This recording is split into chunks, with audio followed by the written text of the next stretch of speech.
Make sure it goes in mostly straight. It doesn't have to be perfectly straight, but you don't want to bend the pin clips on one side.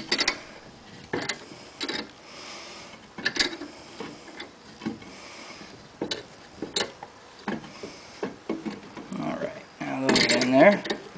Take the clamp off and put the other pad, the outside pad, on it. Now the outside pad's got these little spring clips on it. These little things.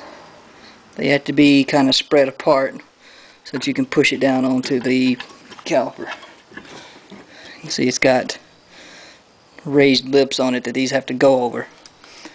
So you gotta hold the pad in place like that, and then use probably your dominant hand to spread the clip on one side. Put it about halfway on, and then spread the clip on the other side, and then you can push it on all the way, and then it's in there. Alright, this is ready to go on. This has floating pins on it, these little things here that the bolt goes through. Make it easier to put on to go on the bracket. You want to push these out like that, not out of the caliper, but just out of the way. Now you stick on this one, the bottom's got a lip on it that goes under this, so you get this hose facing the right way here.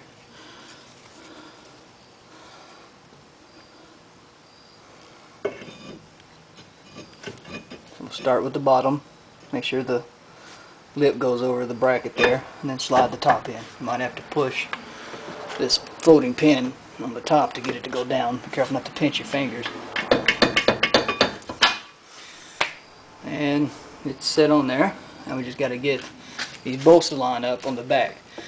This frustrates a lot of people. The easiest way I found to do it is to push the bolt in the back and keep pressure on it, and then move the caliper around till you feel the bolt slide into the hole. It's got a tapered edge on it, so it'll actually be easier to line up. There, you probably actually heard it slide in. Get it threaded in by hand. This is a part you do not want to cross thread. That is a lot of crap you don't want to deal with. So get it threaded in a few turns by hand, and then do your bottom. Same thing.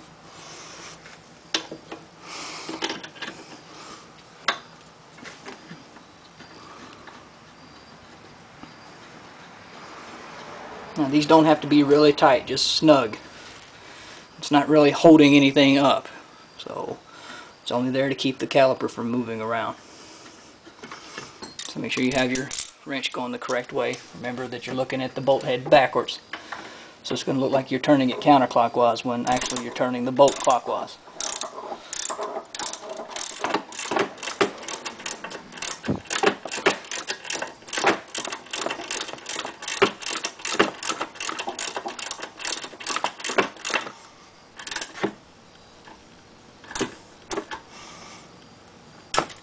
Now we can go do the front. Alright, the front of this is pretty much the same as the back. Even the bolt size is the same, 10mm.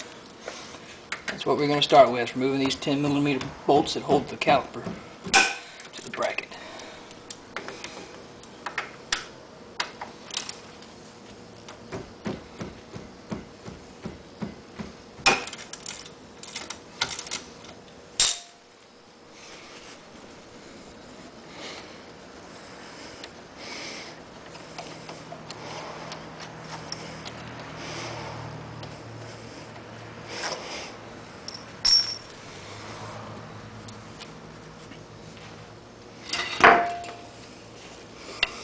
Again, we're going to use the pry bar to get this thing loose.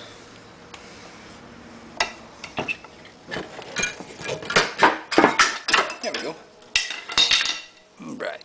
Those two little clips you heard fall out are little friction clips that go at the top and bottom of the bracket. So they got pins on the top and on the side. That one goes on the bottom. And this one's supposed to go on the top. Of course, it's not going to stay there. It may lie out of me. Well, it won't when I go to take the rotor off, but if it doesn't stay there, on the other side I had to actually use a little super glue to hold it in place long enough for me to get the caliper on. Alright, on the caliper, just like the other side, we got to take the pads off of it. It's got the little clips just like the back does, but these are worn off enough. You just pull that one off.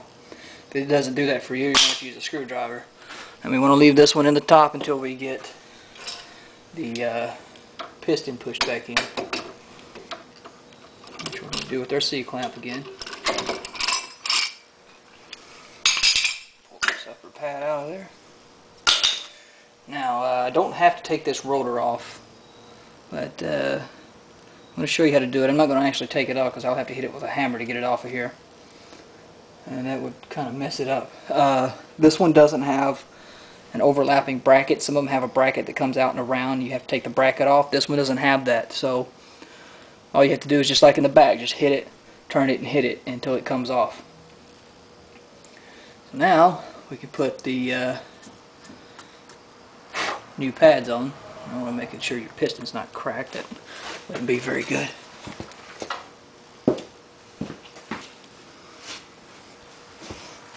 Start by putting your inside pad in, the one that goes into the piston. Much easier than it is on the back. And the same deal with the front one. Again, much easier than the one on the back. Push your floating pins out. Flip her around. Now I gotta find that shim that fell off. There we go.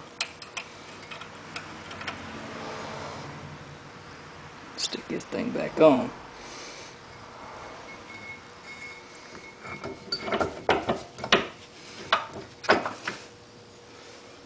There we go. Seems like the top wanted to go in first, so I obliged it. Now I gotta try to get this shim in here underneath this pad on the bottom.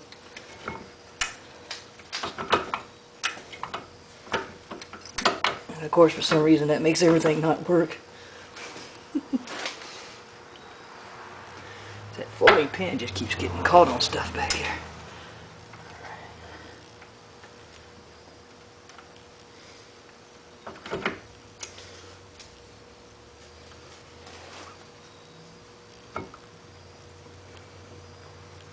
There we go. Now the upper shim.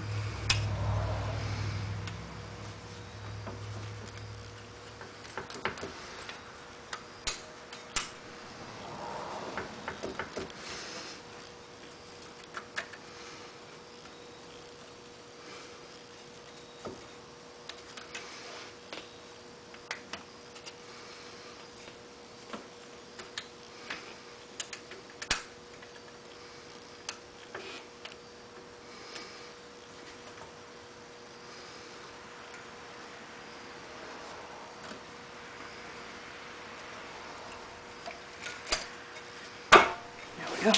Hate these shims already. Alright, now everything's seated. Let's get these bolts in here. Same with the back. Put pressure on it and move it around till you hear it, feel it pop in. There we go. Give it a few turns and make sure it's not cross-threaded. And do the same thing with the bottom.